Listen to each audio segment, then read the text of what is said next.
Hi, gang. You're listening to Burlesque Unleashed. My name is Dana Dare. And I'm Isla Storm, and here we dive into the latest dilemmas, deliberations, and dramas in burlesque. And you said it right this I time. did say it right this Uh, time.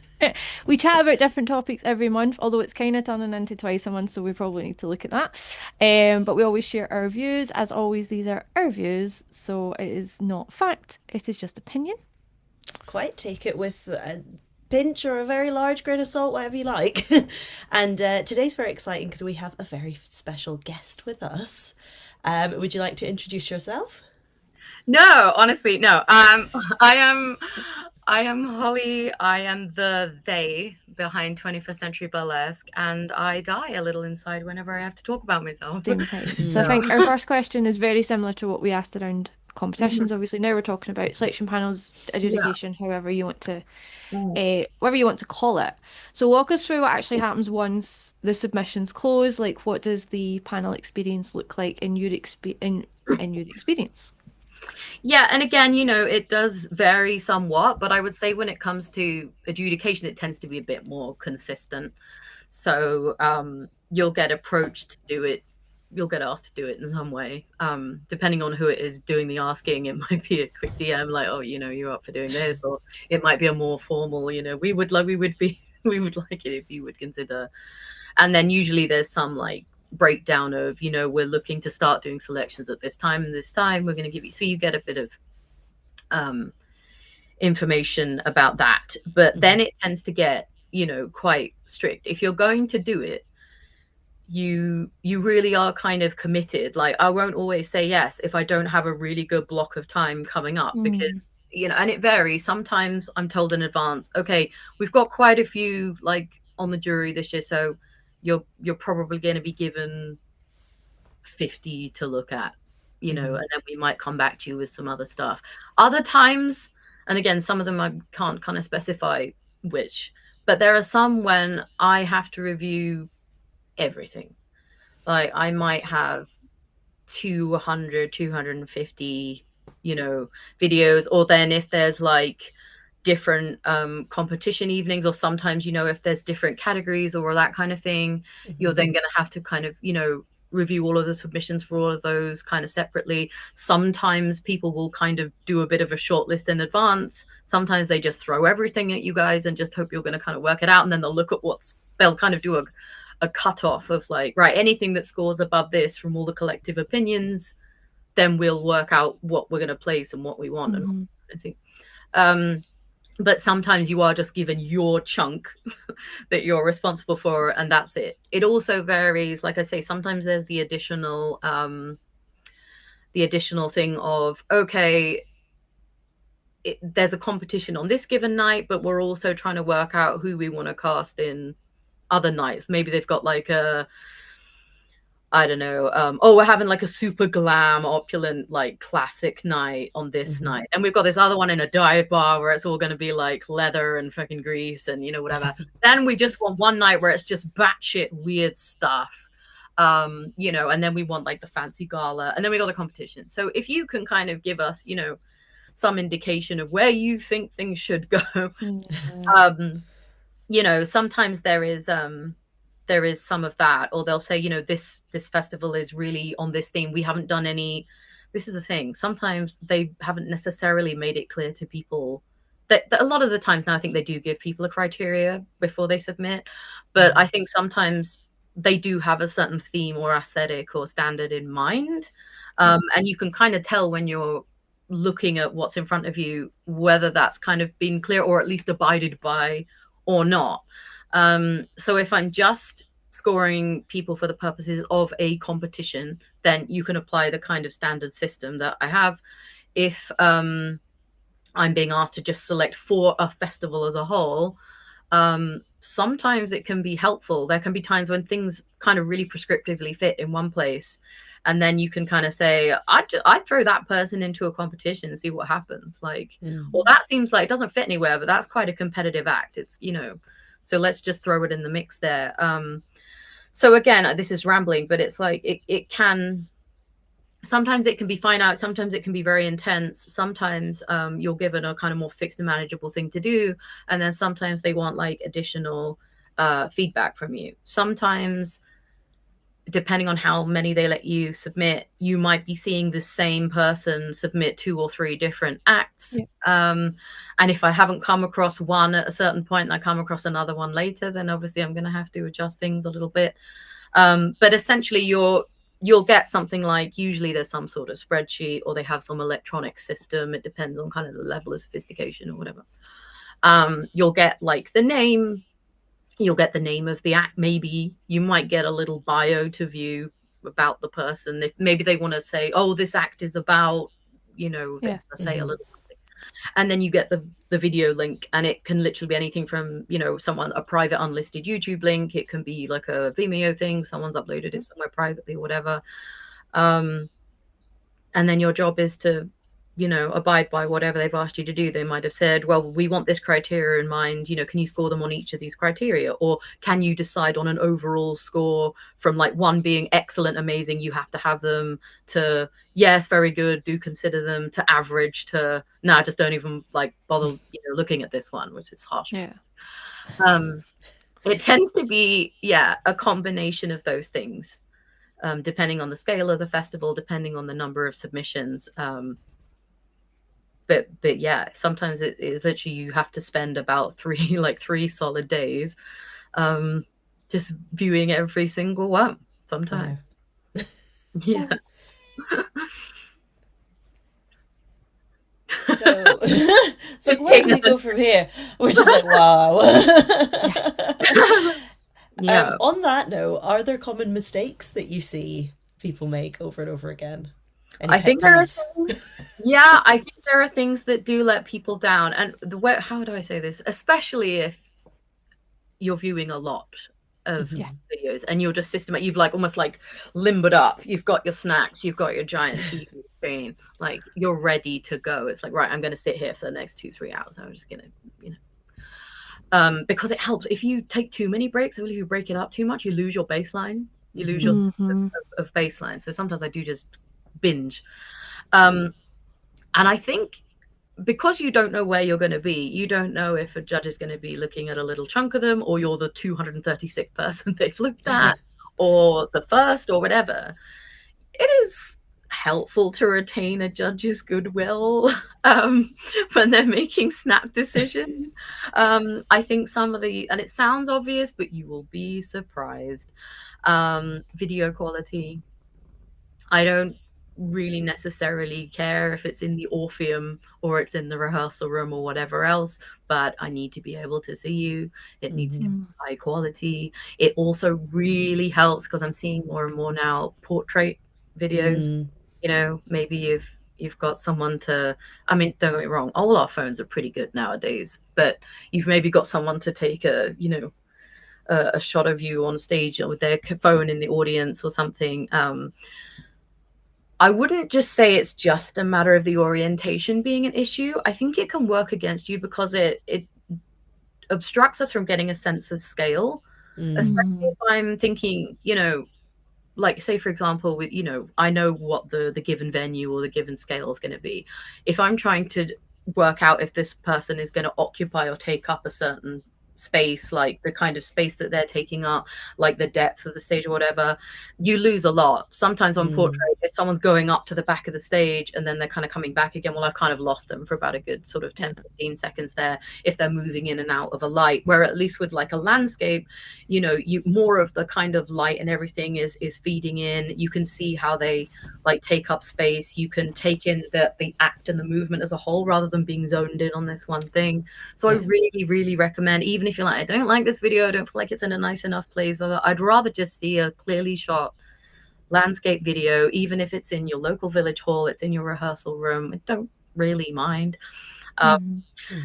Broken links, like it happens a lot, and I feel for people because I know, I bet they checked it a million times. I bet they checked it a million times. I click through and I don't have permission to view the video, or the link is dead, and then I had to, you know, sometimes you, I mean, if you have the opportunity, you have to go back to them and say, look, I can't see this person. And, you know, and again, some festival people will try and resolve that, but sometimes it is tough shit. Yeah. It's just tough. Oh, couldn't view this video, sorry. Like, not It's applicable. understandable if you've got hundreds of applications. Um, yeah, it kind of does depend. So, but also then if I have to kind of go through the process of trying to access a video or wait for that or whatever, you're just It's straining not good someone's kind vibes. of goodwill. Yeah. It's not, Yeah. because I think what's actually, no, let me add the other thing I was going to say first. Cutting and editing is really important. Again, if I've been looking at all these videos, I don't really want to sit through the finishing of applause from the previous act. Someone sweeping the stage, the MC coming out to like crack a joke and then introduce you, and then like there's another 5 seconds of darkness before the music kicks in. You get where I'm coming with. Yeah. Yeah. It's really easy now with like various software and everything to do a cut of your video. Just get to it. I'm not trying to say I want you to cut out atmosphere or like scenes anymore, but just get to it. Like I want to view it from literally when you're placed on stage and the music starts. You know. And the other thing is old videos. Mm. Sometimes I will view a video that is literally from like maybe even 10 years ago or 7 years ago or 4 years ago. And again, I can almost imagine people's agony like, well, I don't really have a good recent video of it. And this really is the strongest. So I'll put it in. But it might create an impression that you're not considering, which is that, say you were of a certain standard, you know, we all improve, right? I would think most of us wouldn't want to still be at the standard we were at 5 years ago, 7 years Yeah. ago, whatever. So what you're basically saying to me is, this is where I'm at right now. I'm not going to be able to use my license to say, oh well, okay, this was back in whenever, but I'm sure it's better than that. No, I'm literally going to judge you on what I see. So if you want me to think that you're at the standard you were 5 years ago, 7 years ago, 10 years ago, I will judge you accordingly. So again, Yeah. like, put thought into this. You know, people will often, before they submit anyway, even just people I know, say, oh my gosh, which of these do you think? Do you think I should submit this video or submit that video? Do you think this is okay? And I know there must be people agonizing over all of this, but those are the kind of key immediate things. I think the thing I wanted to kind of just like end with on this point is, and again, especially for the people who aren't necessarily in it just to compete, they're in it to try Yeah. to get into a festival and the various other things that come with it.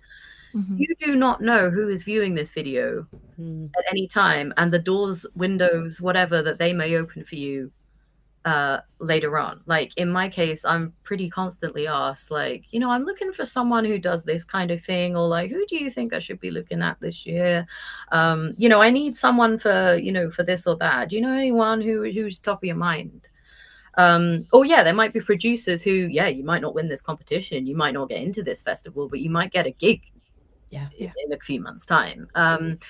So sometimes it's going to be your first impression. Yeah. And that cannot be underestimated, because all these little things signal to me that you are a professional, that you're, or at least if you're not, you know, entirely a professional performer, that you are taking it seriously, that you're respecting your time, my time, that you're putting thought into how you're presenting yourself, that you can curate, you can edit, you know, not even just like the timing of a video, but you can edit, you know, what you present, that you can keep to the time frame required. I would say Yeah. for most performers nowadays, have a type 4 or a type 5. Like, even if, you know, you would usually do something longer, just have type 4 and 5 versions of them, and show that you can comply with what is asked of you. It seems like it's more subliminal, but it really does create a really distinct first impression of how organized you are, how seriously you're taking it, you know, and how professional you are. And it just shows your act in the best light too. You know, Yeah. that's your shot. But it's just worth remembering that I have no idea. Anyone could be seeing this. Anyone Yeah. could be watching this. And it could be my one shot at making an impression on them and like furthering my own opportunities. Yeah. Yeah. That's so important. Yeah. So, because, yeah, you're right. No clue who's watching this. And yeah, oh, so many things to think. My brain's like, But you know, it is whoa. saturated out there. It's really saturated out there. Yeah. There are fewer and fewer opportunities, or at least, you know, profitable Yeah. professional opportunities all the time. And it's a bit scary. It sounds scary, but no, really, like, treat everything as if it is out there and could literally, you know, lead to anything. Because, you know, with You someone never know. like me, for example, there are all sorts of directions in which that could go, and you could come back to my mind at some point. So Yeah. Um, total kind of side sway, kind of. Nah. Um, is there ever you sort of talked about there about you watch stuff and sometimes you give feedback on, oh, it belongs in this night or that night or whatever. Have you ever come across something that's like too niche for a festival? Like, does that exist? I think rather than like niche, sometimes I would say it depends. Like I say, some festivals, like, Tea's is a good example, right? Tea's a festival in New Orleans. They have a lot of showcases, literally like 10. There's Like so many. 10 I mean, it's just all killer. It's amazing. Yeah. But like they have maybe 10 showcases. And in some of those, there will be more like variety acts or Hmm. more like burlesque adjacent stuff. But I think that's sometimes more what it is. It's more like, okay, oh, actually, this seems more like just a very straight kind of drag act. Like I'm watching someone kind of just, voguing and lip syncing a lot here, but there's not a lot of kind of like very burlesque codified content here. Or actually, well, maybe this is veering more into kind of performance art. This is a slightly more abstract thing that's going on here. And it might be, like I say, if you've got a festival that has a hugely diverse, like, lineup Yeah. opportunities or whatever, that's not so much of a problem. And I would say if we stick to kind of the context of competition here, because that's kind of mainly what we're talking about, again, I think selection is really important. You've got a tight four to make an Hmm. impression. Do that homework and research over what you're about to submit to. But I don't think I would necessarily, I mean, I've seen some genuinely, like, I mean, delightfully bizarre, Yeah. like, Yeah. left field random stuff that where Mhm. I might be like, this really isn't like something I would necessarily like select if I had a sort of strip flicks to scroll through. I might not kind of be putting that on my wish Strip list, but flicks. what the fuck did I just watch? Like, my God, We like had one of that's those great. moments. Yeah, Yes, we we had one did. of those moments on Saturday in Strasbourg, and it was the best thing I've ever watched. Yeah. Yeah. Yeah. So I'm like, by all means, but I think, yeah, it's just do your homework a bit. There Mm. are going to be times where it's just like, I almost have to say, actually, no, I don't think this is applicable. Mm. This is Yeah. applicable, you know, for a burlesque competition. If it really isn't, there's not enough like Like overlap because content. you know what the Yeah. criteria is going to be, Yeah. and you know Yeah. that it's just not going to like apply to that criteria. Yeah. It's so important. Like, has that come up many times where you're like, oh my God, I love this. I absolutely love this, but it's just not right for what we're selecting Yeah, for. I think sometimes. I mean, I try to. It depends. Again, remember, it depends kind of what job I've been given to do. Yeah. If I've been asked to just look, we just want you to score this. If it's literally like an out of 10 thing or it's this given criteria, unless it's just completely inapplicable and I kind of want to raise the point of like, actually, I don't think this is just kind of a completely different like art form or discipline altogether, or it's just a 15-minute long performance art thing they've sent me and this is a type 4 competition, I have Mhm. more reason to raise it. But otherwise, I will just try and mark things. Like if there is an absence of, striptease technique or there isn't a lot of costume, then I'll just um, mark it accordingly. But I will say, especially in competition, I would say that, like I say, there are kind of winning competition formulas to Yeah. consider. I think you don't want to have people scratching their heads too much. I wouldn't go for your most abstract. Um, it's difficult, right? Because I think sometimes being in my position as someone who is a performer, but is also like a professional observer, Yeah. um, sometimes performers can get in their head a bit. And even sometimes, I'll be real with you, sometimes when I'm doing selections, I will see someone I know, a friend, Mm. like a really good friend, maybe, or someone who have a really long, close, trusting relationship with. Um, and I will sometimes think to myself, oh, why did you pick that one? Mm. Hmm. That one. Because what? Like you can't ask them because you can't tell them. You can't tell. Yeah. Yeah. But you just think, gosh, why? Because I think sometimes performers will get in their own heads a little bit before or after. You see, sometimes after judging things, people will be like, well, you just didn't understand. You just didn't Mm. understand like what I was trying to do there. And I'm like, oh, but there it is. If I didn't understand, Yeah. in your mind anyway, Mm. because I didn't place you, whatever. If an audience can't tangibly get hold of what you're doing, and they spend most of your act trying to work out what's going on or whatever, who's the onus on there? Are you You know, communicating effectively? sometimes like performers, and we all do it, like I'm a fine artist as well, we can get really like into our concepts and Yeah. what things mean, and at the end of the day it is kind of irrelevant because an audience is going to assign their own meaning. They're going to get their own kind of vibes off stuff, and I just think, yeah, is it that your idea might be perfectly, you know, cerebral and intelligent and really well thought through and really compelling, but it's how you are performing that. If that's not kind of coming across, then, you know, that's something to consider. And I think sometimes performers struggle to see that. They're not always very good at turning it around and actually watching what they're doing, you know, which is sometimes where a kind of more critical perspective is important, because I'm almost Yeah. like a professional audience member, if you like. Yeah. And where that's where optics come in. It's even with the same with branding and the way performers brand themselves and market themselves and stuff. There's the intention and the Yep. desired effect and what it actually gives off about you. So Yeah. you know, something to consider. No, it's important. I've definitely had, you know, those moments where you come off stage and you're like, ah, fuck that. And you know in the moment that you totally screwed it up and you're like, oh well. And then you stand at the end of a competition and you're like, I've not won and it's fine. Although I I think we think can you had one of like. those nights and then you won. Oh yeah, I was having a bad day. I got attacked by a dog at a station. Not actually attacked. I got nearly attacked. You'll be surprised. Like I tell you, it's not a private anecdote because I actually profiled her and I mentioned it, right? Just to make the point to people of worrying or getting in their own heads, right? When Jezebel Thunder, Yep. I was watching from home. I was covering it from here. I was stayed up and just I'm on LA time mostly anyway, but I was watching the whole thing. And so I was obviously invested, wanted to watch her performance. Yep. She did her performance. We all know what happens, but like just pretend we were watching her performance. And I just sent her a text like, shit, babe, like it's the best I've seen you fucking do that. Like you've got to be psyched, dude. Like you didn't put a finger there. Wow.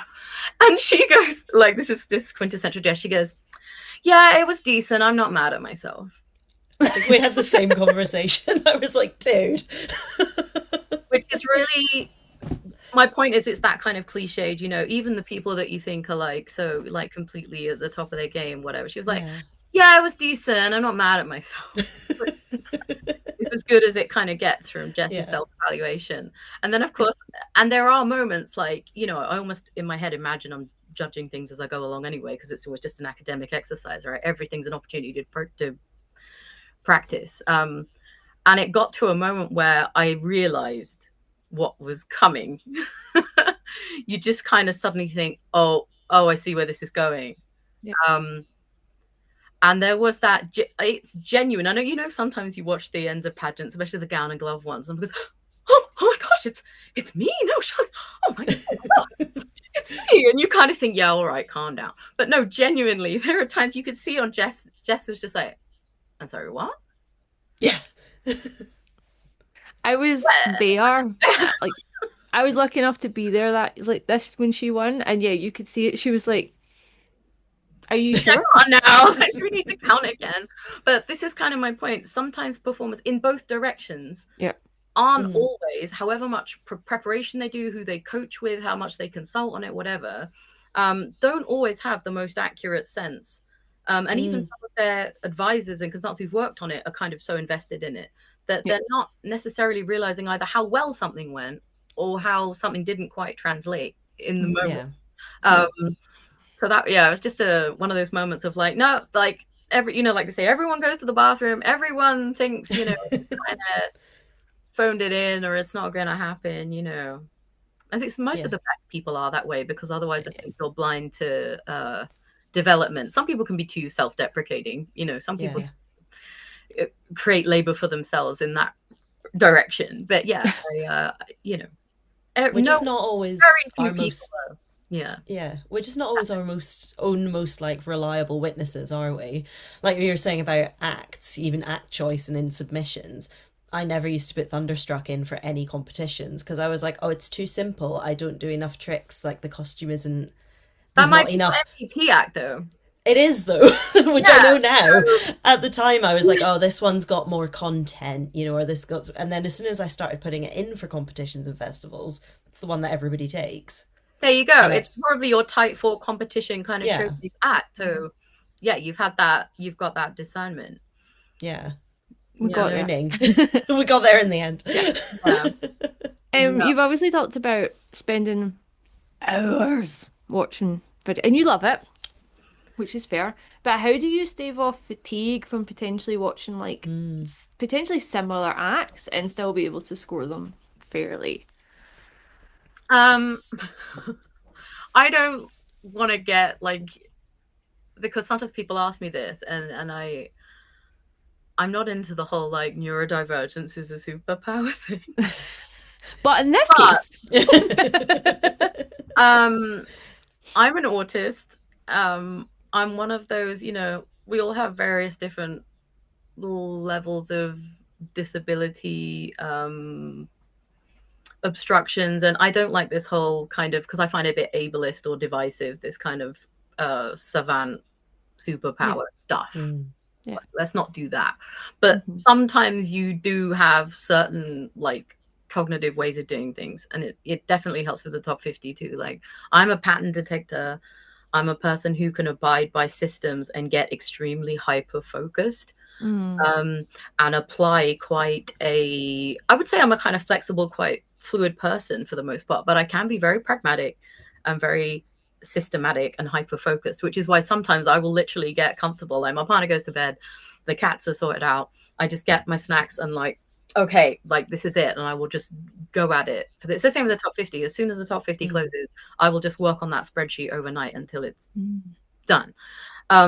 So what I'm trying to say is that I can't speak for everyone else, Yeah.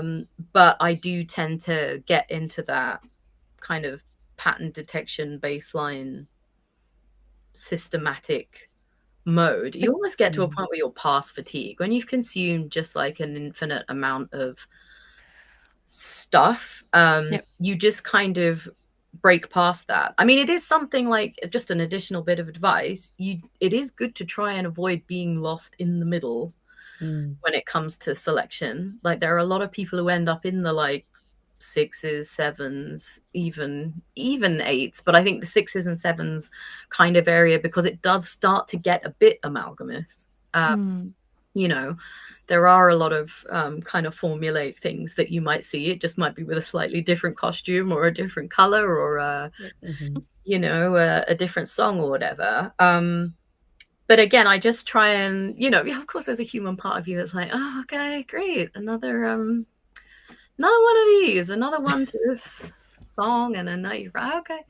But then I try and challenge myself to say, well, what's the point of difference here? Okay, I'm going to give it this baseline, but like, let's look for a kind of point of difference here. Or e.g., like, if I've got two, gown and glovers who are kind of, in terms of the content of their routine, if you like, I'm pretty much going to see the kind of same kind of things. Then I'll Mm-hmm. look for kind of some like differentiating factor. And sometimes even, yeah, I will pull into that global reference of, okay, actually, how derivative is this?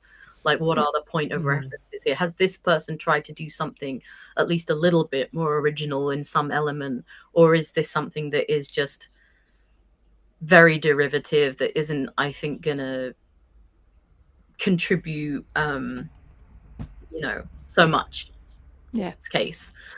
But yeah, for the most part, I think once I lock in on the system and the baseline, you just kind of try to apply that in quite a clinical way, which is Mm. why genuinely I somehow manage to, even when I'm like, it's one of my best friends, or it's someone I've just known a really long time, or it's someone I've coached at some point, or whatever, you Yep. just kind of shut that out. You're literally looking at what's in front of you. And yeah, there are going to be times where I'm like, why did you choose that one and not that one? Why have you submitted that video, girl? There are obviously times when I'm like, God, that's a shame, because I think if you'd done the other one, or sometimes they'll have submitted two and I'll just, be able to kind of notch up one higher than the other. But you do just kind of have to eliminate all of that. And it just comes down to Mm. discipline and repetition, Mm. Yeah. I think. Yeah, it's so important, isn't it? Because the longer you've been about as well, I guess, the more familiar names you'll keep seeing and the more you might know someone. Yes, there's lots of new people coming in, but it must be hard to, I guess, because you've got that system that helps you to kind of take yourself out of it a little bit of like Yeah, I knowing a think person so. or I think having an so. expectation.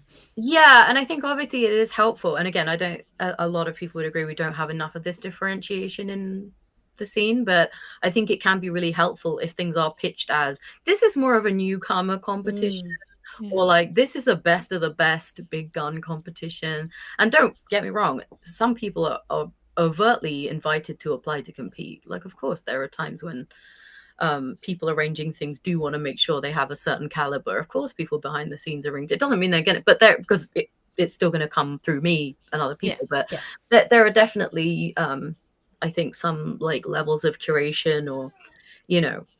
So I think it does help. It does help if these things are made clearer. Like Mm-hmm. it is a Mm. shame sometimes when I see such a diverse range, that some people just aren't going to kind of stand a chance against some of the people at the other end of the spectrum. Yeah. um Places like bigger scale things like BHOF's a really good example, right? I think that is immediately easy for people to apply to, right? Because it's like, oh, okay, well, I'm going to apply. I've never even performed there, so I mean, yeah, obviously there could be an amazing person who's done really well who's never just bothered to apply to BHOF before who ends up in debut. But for the most part, it's a bit more like differentiated. If you're going to submit for Exotic World, kind of like where you need to kind of be at for that. Yeah. Mhm. Whereas debut, you might kind of, be more in your own depth there. But yeah, I think the clearer people can make it, the better, really. But I That's think sometimes Yeah. people don't want to do that because they want to get as many applications yeah. as possible. You can tell when people haven't got enough or the ones they want because they'll keep saying applications We're still. Oh, we're extending. doing. So, but I don't think that's in anyone's interest. It's not in your No. interest. It's not in my interest. I think it's okay to be a bit prescriptive. Yeah.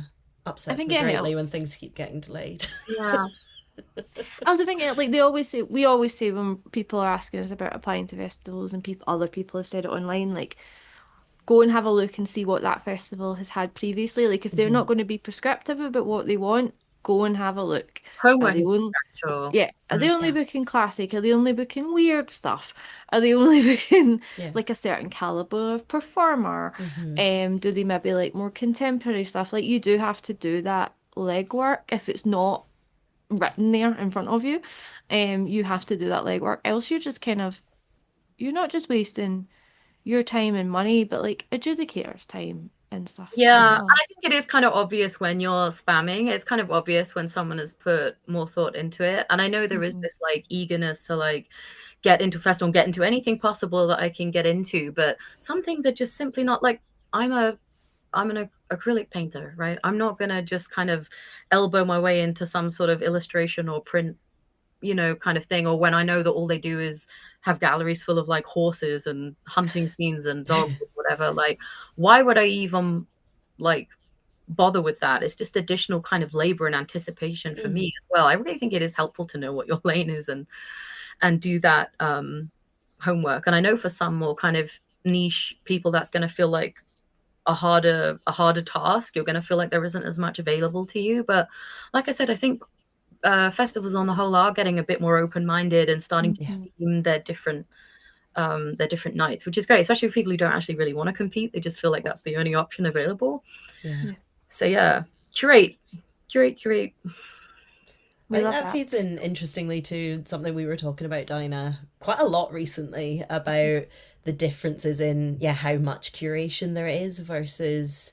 We've been speaking to some American friends who said that a lot of American festivals or North American festivals, because Canada too, it might be purely points based with not much curation and purely the Yeah, best acts get in. So, like you say, if they're not super clear about the levels, yeah, I would say that is the standard. I would say that I might be given criteria to score against individually, or I might just be asked, given the criteria we've given you and the overall skill level and everything, and if they've abided by certain rules, because if they've broken certain rules or whatever, then you just, rule them Throw out. it out.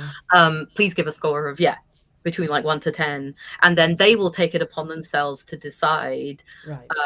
what they do with people, who goes in the Mhm. competition, who goes maybe somewhere else that they can Mhm. put them. It's kind of largely then up to them. It does really vary, but I'd say for the most part, that's what you should expect to happen, is that I'm Mhm. going to be given stuff to look at. I'm going to have a criteria. I'm going to be asked to score it. And then it's kind of out of my hands. I've kind of done my job Yeah. at that point. No, that's fine.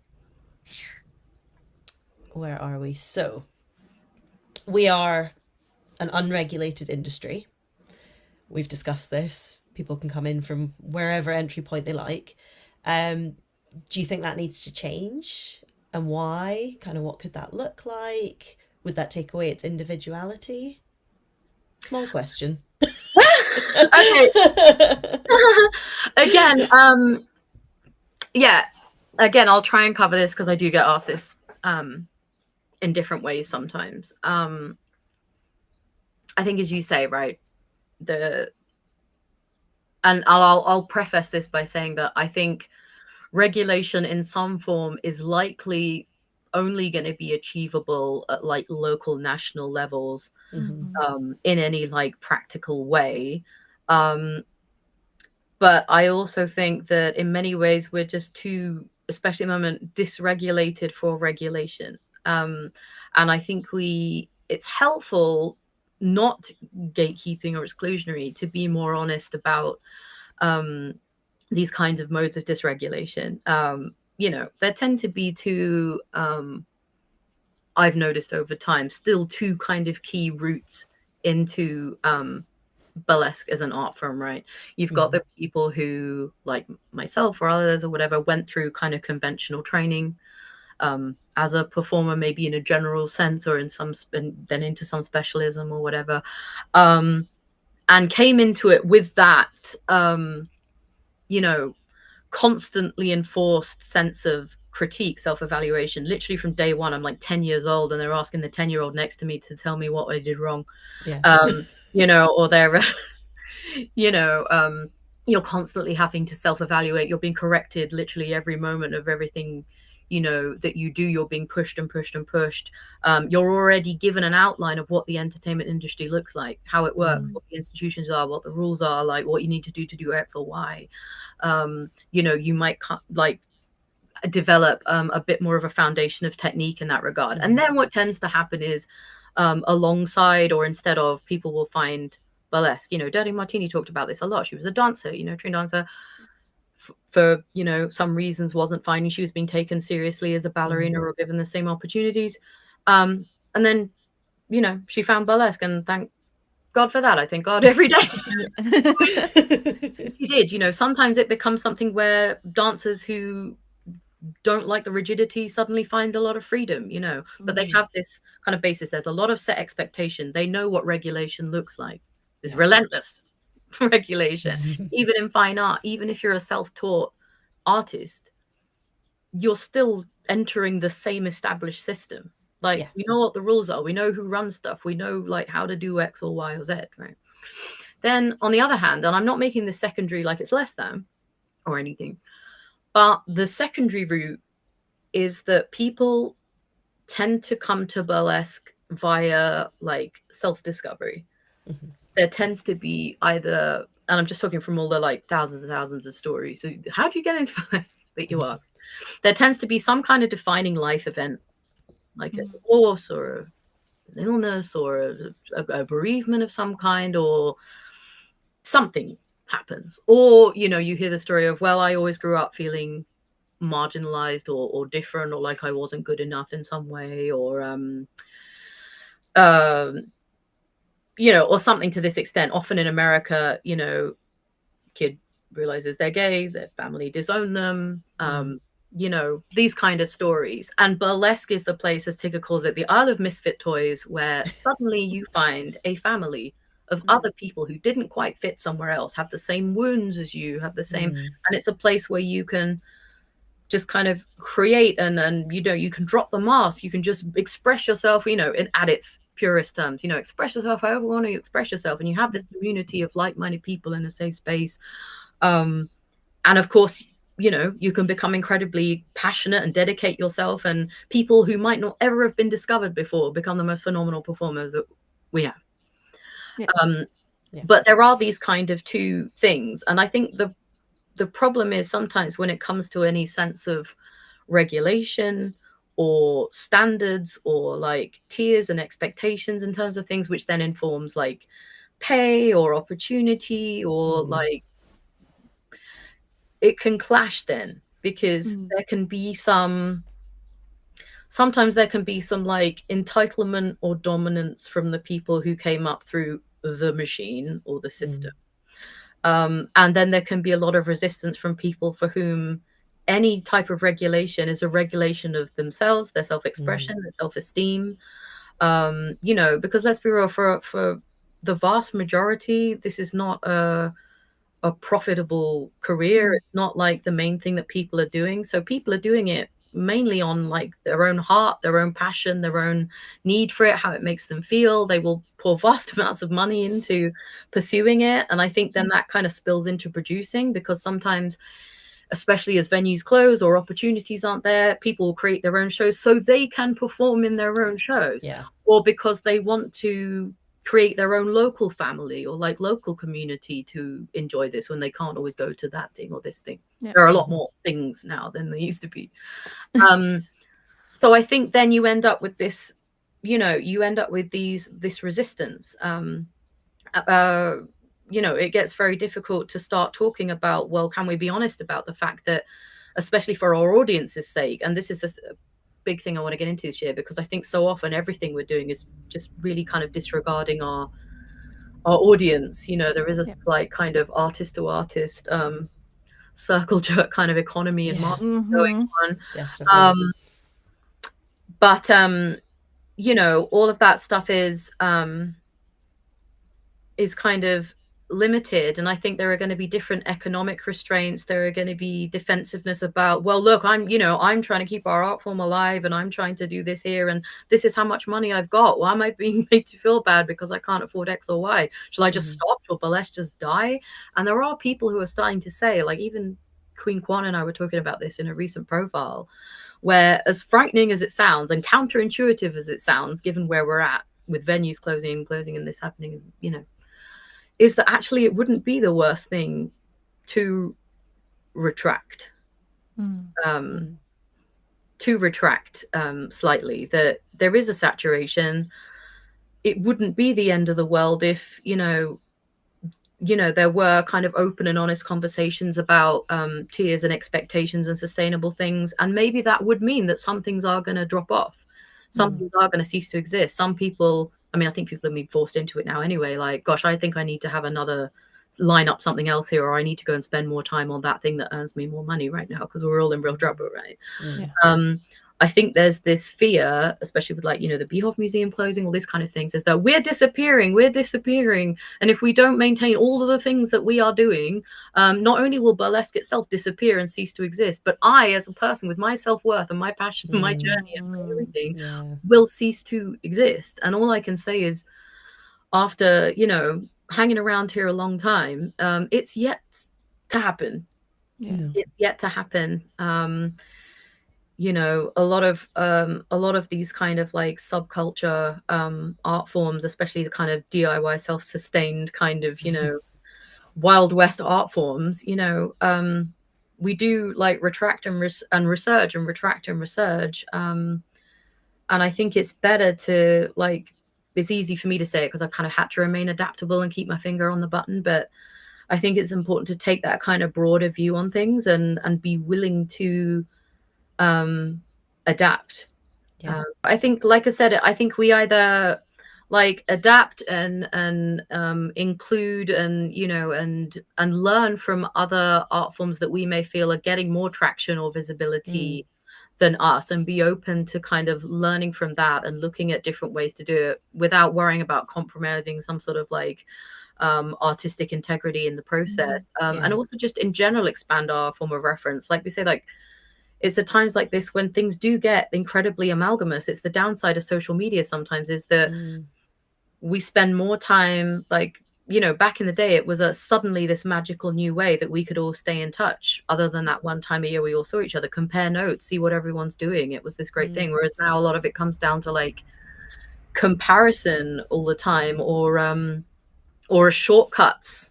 You know, like, oh, okay, well, that person looks successful and they're doing that in that kind of costume with that kind of music and stuff. Yeah. So I'll just kind of try and do that, which is the death of, you know, creativity in itself. We're in a kind of a scrabble at the moment for what traction actually is, when the actual typical institutional traction one looks for, the measurements by which you would measure success in entertainment, profit, and you know, sustainability and stuff aren't there. So you know, we're all kind of clutching at different things.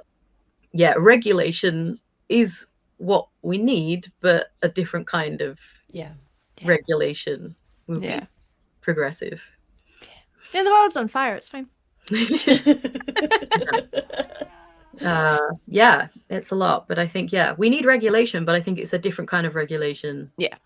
Before we then look at contained, more sort of, you know, local types of regulation and you know, idea sharing, while the world as a whole gets through this time that we're in. Clearly Aya's cat agrees with her. Yeah. Roma has ancient wisdom. The pendulum always swings back in the end. She's saying the pendulum will swing back. She's got such an old witchy lady meow, like she does. It's gorgeous. She's like my older girl. She's really fluffy and cranky. Yeah. I'm like, she's old enough to just like, she does what she wants. We don't argue. Yeah. If she march you to bed, she will come in and tell us when it's time. She's like, I'm done. Get in bed now. Yeah. I don't care. Why are you still out here?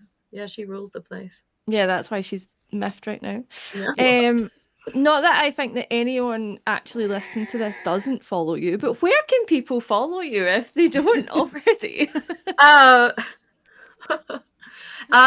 The main place that I hang out, communicate, circulate a lot of content, other than the website 21stcenturyburlesque.com, is via Instagram. Instagram is really where everything is concentrated, where everything's happening. It's kind of the best place to tune in with us. The magazine, for anyone who's not clear, is basically just me. The person you're talking to or seeing on there is just me, a human being person. And that's where I'm kind of running everything. Another thing that I've started doing, because it has kind of diversified our audience a little bit, which is great, is that 21st Century Burlesque is now on Substack. I kind of just do some curated select things on there, but I'm also about to launch a kind of special extra tier, an editor's desk tier, where I'm going to launch it next month, where we'll be able to get in a bit more, you know, take a deeper dive into some of these things. There's going to be a couple of judging guides, like in-depth judging guides coming out, re-selection and re-competition judging, some of the stuff we touched on. There's going to be like deep diving back into archives, some of the rare stuff, footage and film stuff, like and images and just context and things that you know, I haven't had an opportunity to put out kind of before on the website. So if you want to get really hardcore and you want to kind of benefit from some more focused insight, coaching, guidance, and all that kind of thing, that's going to be the place to be. If you are on Substack, even casually lurking around on there, if you just search for 21st Century Burlesque, then you will find it. There's going to be a lot of cool stuff coming up on there, but Instagram is a great place to start. It just takes you to everywhere you need to be. Amazing. I'll definitely be signing up for that because it sounds great, like the Substack. I've been on Substack once or twice and it seems pretty cool, so I do need to like hang about on it more. Yeah, I think it's all right. And you can kind of just do what you want with it. You could just literally sign up to kind of hang out and follow one person. And then, you know, there are more burlesquers getting on there now. There are more burlesque people doing writing and stuff on there, which is great. But it seems like a nice place to cultivate a little kind of extra community where I can be a bit more personable and accessible and, you know, and teach and instruct. Again, economy, times are tough. It's a nice way for me to be able to impart some stuff that otherwise people wouldn't necessarily have like access to with me. So you know, and just hitting on some of these topics in a bit more depth yeah, bit of extra tea, bit of extra context, really rare old stuff that I don't, show everyone, digging into all my archives. And yeah, it's going to be fun. It's going to be a nice space. Amazing. Cool. Everyone should sign up to that. We, Burlesque Unlaced, have a Patreon. It's completely free. We just have chats on there sometimes. We ask you what topics you want us to cover. I will probably post some bloopers, mostly Aya completely fucking up one of our intros, which is hilarious. And a few other bits and pieces. Also, Aya has Clandestine Cabaret. They have got shows multiple times throughout the year, Yes, banging headliners as always. we do try. I've had a sneak peek at what's coming up at the rest of the year, and it's very good. So do get your tickets for that. Hmm. Apart from that, thank you so much, Holly. This Yeah, has thank you so been much. so insightful, so useful. I know So everyone long. listening. Sorry. We It's a love it. favorite time. It's Oh my great. God. Mate, I'm we could sorry. be here for another hour. I'm just super aware that it is quite late, so I Yeah, was like, better wrap. we must release you. Yes. Um, Yeah, but pleasure. thank you. Yeah. If you want to say something, Raya, sorry. I was just gonna say, yeah, thank you so much. It's been great. And also to anyone watching, if you have any topics you'd like us to cover, if you have any other guests you want to suggest, or yeah, anything like that, you can hit us up on Instagram as well. I'll probably put up a little story question box. Um, Amazing. Yeah, they go yeah, up every now and then, don't they? yeah, Um, sporadically. amazing. Well, that's us. Thank you so much. And to everyone listening, we will catch you next time.